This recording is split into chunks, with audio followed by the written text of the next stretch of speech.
Sveiki visi, kaip sekasi? Čia pastorius Antonijus Žuniūras. O šiandienos vaizdo įraše, kaip jau matėte pavadinime, bus labai įdomus vaizdo įrašas, apie kurį dažnai nesame įpratę kalbėti. Bet aš čia kalbėjausi su Lamartinu Pozela, savo geru draugu. Ir mes manėme, kad tai būtų labai svarbu, nes tiek daug santuokų kenčia dėl šios seksualinės srities, ar ne? Aš net pajuokavau su juo, kad dabar kalbėsime apie krikščionišką seksą. Būtent todėl, kad tai yra krikščioniškas seksas, ar ne? Jis turėtų skirtis nuo pasaulietiško sekso, kaip mes matome pasaulyje, ar ne? Atrodo, kad viskas sukasi apie seksą, atrodo, kad pasaulis tampa vis labiau seksualizuotas ir mes negalime apie tai nekalbėti, ar ne? Šią savaitę marčiau merginos liudijimą, kuri buvo seksualiai išnaudota namuose savo pusbrolių, ar ne? Daugelį metų ji niekada nebuvo girdėjusi apie seksą savo šeimoje, ar ne? Nežinau, ar ji krikščionė ar ne, bet šiandien ji dažnai skaito paskaitas ir pagrindinis dalykas, kurį ji sako, tėvai, kalbėkite su savo vaikais apie seksą, ar ne? Nes jei mes nekalbėsime, pasaulis kalbės. Ir mes matome pornografiją, ar ne? Ji jau viską užvaldžiusi, kas ketvirta paieška, ar ne? Jau patvirtinta. 4 paieškos Google. Viena yra susijusi su pornografija. Taigi pasaulyje seksualumas labai išryškėjęs, ar ne? Taigi mes aptarsime keletą temų, kas galima, ar ne, tarp 4 sienų, ar ne? Norėčiau, kad ir tu šiek tiek pakalbėtum. Na, visų pirma, norėčiau pasakyti, kad seksas yra Dievo dovana. Ačiū. Seksas yra dauginimuisi. Jei Dievas būtų norėjęs, kad seksas būtų tik dauginimuisi, jis nebūtų sukūręs malonumo. Taigi, seksas iš tikrųjų yra meilės išraiška.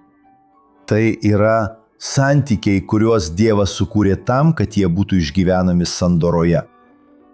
Vyras ir moteris sudaro sandorą, įsipareigodami Dievui gyventi vienas kitam visą gyvenimą. Ir tas malonumas, kurį mes patiriame, tai mus vienyje. Kai Biblija sako, kad seksas padaro mus vienu kūnu, ar ne, su savo žmona, tai todėl, kad tu galiausiai pasiduodi, atsiskleidi, atiduodi viską, ką turi. Tam žmogui tai yra santykiai, kurių tu neturi. Su vaiku, su draugu, su niekuo kitu. Taigi, seksas yra didelė palaima. Seksas nėra nuodėmė, nereikia jo laikyti nuodėmė. Dabar aš negaliu būti dogmatiškas, manau, kad Biblija šiuo klausimu nėra tokia aiški. Taigi, jei turite kitokią nuomonę nei aš, atleiskite man ir darykite taip, kaip jums atrodo geriausia. Bet mano nuomonė, aš matau pagrindimą Biblijoje, pavyzdžiui, dėl oralinio sekso. Kai Biblija sako, kad vyras turi džiaugtis moters krūtimis. Jei pažvelgsite į krūties paskirtį, tai niekas kita kaip žindymas. Jos egzistuoja tam, kad maitintų kūdikį. Ir ten jūs matote, kaip Biblijoje sakoma, Saliamonas kalba, kad vyrai turėtų džiaugtis savo jaunystės moters krūtimi. Taigi, tai yra oralinis seksas. Ir todėl, jei tai yra oralinis seksas, manau, kad oralinis seksas yra leistinas. Tiesiog aš jau girdėjau žmonės sakant, kad mūsų burna yra tik Dievui šlovinti. Bučinys taip pat. Oralinis seksas, nes burna yra erogeninė zona. O bučinys yra nuostabus dalykas, nes viena tai yra pozicija, kurioje žiūrite į savo žmonos akis, arba jei esate moteris, į savo vyro akis. Ir tokiu būdu atsiranda toks artumas. Taigi, aš manau, kad oralinis seksas yra biblinis. Taip, Biblija to nemini, ar ne? Žmonės dažnai klausia, o ką Biblija sako apie tai? Biblija neatsako į visus klausimus, nes jei atsakytų, tai būtų milžiniška knyga, ar ne? Tačiau Biblija visada skatina mus analizuoti, ar ne, su tam tikrų požiūrių, ar ne? Sveiko proto, ar ne? Yra dalykų, kurie tinka, yra dalykų, kurie netinka. Tu kalbėjai apie krūtis, ar ne, bet aišku, yra ir kitų kūno dalių. Tai yra makštis, varpa, tada. Taip. Aš nematau problemos dėl oralinio sekso. Bus daug žmonių, kurie mus smerks, sakys, kad tai nuodėmė. Dar kartą, jeigu tai yra kažkas tau tai tabu, tegu taip ir lieka. Dabar aš asmeniškai, aš suprantu, kad jei Dievas sukūrė erogeninės zonas, kurios nebūtinai yra, tai nėra skirta tik tam tikrai sričiai, kaip pavyzdžiui krūtys skirtos žindymui, bet gali būti naudojamos ir kitaip. Taigi, Tai sudaro prielaidą manyti, kad Dievas leidžia oralinį seksą įvairiomis jo formomis. Įvairiomis. Būtent. Dabar Tik norėčiau išsakyti nuomonę dėl analinio sekso. Manau, kad analinis seksas, jis žeidžia. Tai yra būdas sukelti didelės ligas, susirgimus, nes išangė tam neskirta. Tai mano nuomonė. Gerai? Gerbiu tavo nuomonę. Jei turi kitokią nuomonę, nepyk ant manęs. Ir aš taip pat tavęs dėl to neteisiu. Aš manau, kad analinis seksas žeidžia. O Dievas jis nesukūrė sekso tam, kad kažkas būtų įskaudintas. Taigi, žmonės, aš manau, kad svarbiausia rinktis, galvojant apie kitą žmogų. būtent. Daug santuokų. Poros iš bažnyčios ateina pasikalbėti su manimi. Moteris sako, kad nenori analinio sekso, o vyras nori ją priversti tai daryti. Žmonės. Krikščionybė mus moko mylėti kitą, norint suteikti laimę ir gėrį kitam. Taigi, jei tavo žmona nemėgsta, atsisakyk, nėra problemos. Dabar yra ir kita pusė, ar ne, Džuninio, nes tu paminėjai tekstą, kurį norėčiau, kad perskaitytum, kuriame sakoma, nes yra daug moterų, kurios dėl tam tikrų priežasčių nemėgsta sekso ir taip pat. Taip, aš to neneigiu. To neneidžiu. Ir ne tik tai. Moteris. Kartais vyras nemėgsta, o moteris mėgsta. Ir tada jie nustoja mylėtis. Ką apie tai sako Biblija? Taip, tai yra labai svarbu. Tiesa, mums reikia apie tai kalbėti, nes yra žmonių, kurie yra susituokę, bet jie yra tik draugai. Nes tiesa, jie neturi lytinių santykių.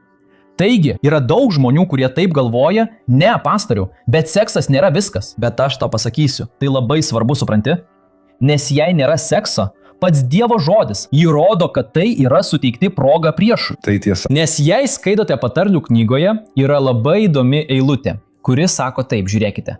Kai trūksta medaus, net kartumas tampa saldus. Žinai, ką jis nori pasakyti? Perkeliant į seksualinį gyvenimą, ar ne, kad kai nėra, ar ne, kas atsitinka? Net tai, ką žmogus niekino, žmogus dabar pradeda žiūrėti kitomis akimis, oho, ar ne, kartais kita. Tai ir netgi negražesnė moteris. Neįprasta, kad negraži moteris būtų su vaikinu, kuris turėjo daug gražesnę moterį. Bet kodėl? Galbūt todėl, kad jį jam skyrė dėmesio, kurio jis neturėjo. Nes to trūksta, supranti? Tai va, mes negalime taip elgtis. Užmerkti akis prieš realybę, ar ne? Žmonės sako, ne, tas, kuris buvo neištikimas, tas žmogus neturi charakterio.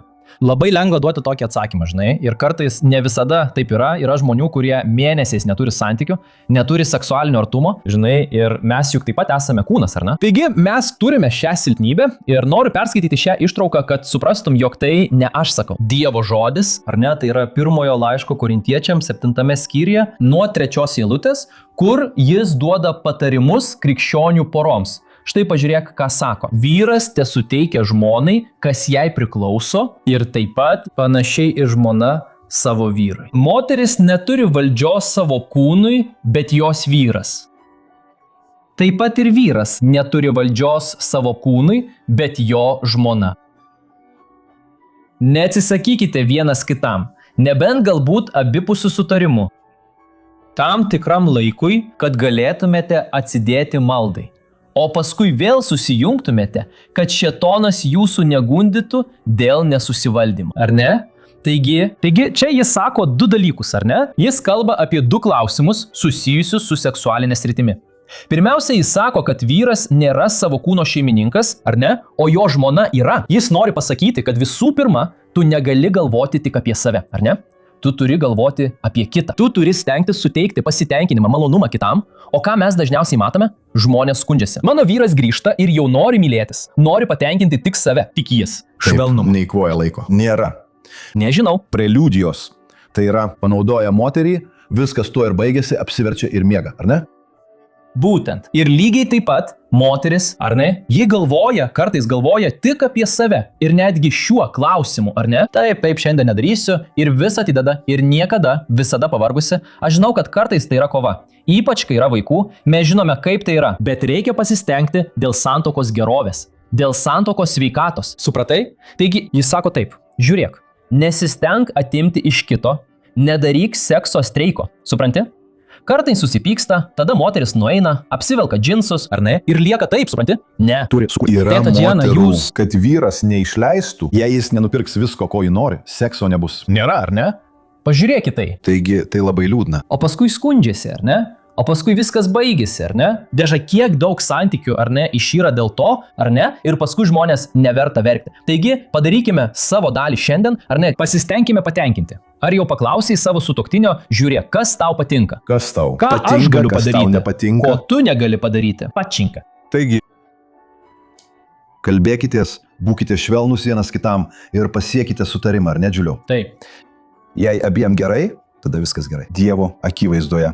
Dievas. Palaimins. Ir tai bus nuostabu. Būtent. Ir kartai, žinote, mes kalbame, bet daugelis jūsų sakys, oi, pastoriau, pasigailėk, ar ne? Nes tu visą gyvenimą bažnyčioje mokaisi, kad seksas yra nešvarus. Tai amoralų. Supranti? Taigi, paprašykite, kad viešpats jūs apvalytų nuo šių minčių. Supranti? Aš visiškai neatsiduodu savo vyrui. Aš jau mačiau tokių atvejų. Kartą patarinėjau vienai merginai, ji pasakė: pastoriau, aš išsiskyriau su savo vyru, jis išsiskyrė su manimi, nes aš paprasčiausiai nebenorėjau su juo mylėtis. Supranti?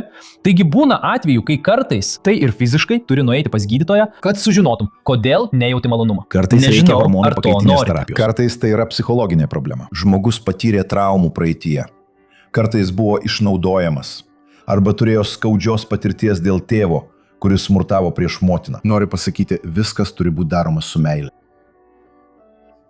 Jei esi vyras ar moteris, kurių vyras ar žmona patyrė blogą patirtį, būk kantrus, būk mylintis. Prašyk Dievo pagalbos, ieškok žmonių, kurie galėtų patarti jiems. Prisimenu vieną atvejį, mano draugas iš bažnyčios, jis man pasakojo, ar ne, kad jis buvo labai susikaustęs šioje srityje, ar ne, jis pernai sirgo depresija ir tada pagalvojau, žmonės, ko jam reikia, tai atsipalaiduoti, supranti? Ir aš pasakiau, broli, nupirk žmonai seksualaus apatinio trikotažo. Ir žinai, kas nutiko? Jis ilgą laiką su manimi nekalbėjo. Nes galbūt ne. Nes kartais žmogaus galvoje yra tokia mintis, kad seksas yra nešvaru, žinai. Taigi kartais pateiksiu pavyzdį, ar ne? Kartais vyras, jis galvoja savo, o kaip norėčiau būti laimingas su savo žmona šioje srityje. Bet kai aš prieinu prie jos, jis nori pasakyti kažką šiek tiek aistringesnio, ar ne? Tada žmona jau sako, viešpatie, kas čia dabar, ar ne? Leisk man kažką pasakyti. Žiūrai, kai esi su savo žmona, ji yra tavo žmona. Ji yra tavo mylimoji. Tai tiesa. Pakelk tosto su ją. Supranti? Taip. Apkabink ją, pasakyk ką nors. Pasakyk ką nors gražaus jai į ausį. Taip viskas ir prasideda. Apibendrinant, ar ne? Nėra čia ko gėdytis. Tai tavo vyras, tavo žmona, tai kažkas tyro.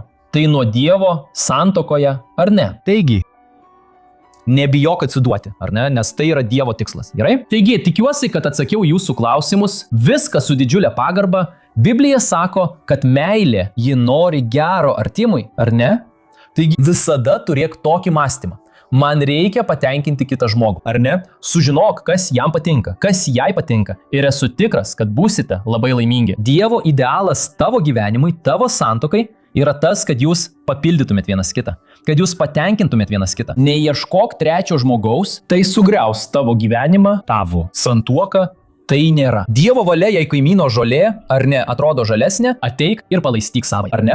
Pradėk galvoti, kaip aš galiu geriau elgtis su savo sutuoktiniu, ar ne? Kaip sako raštas, džiaukis savo jaunystės žmona. Amen. Supranti?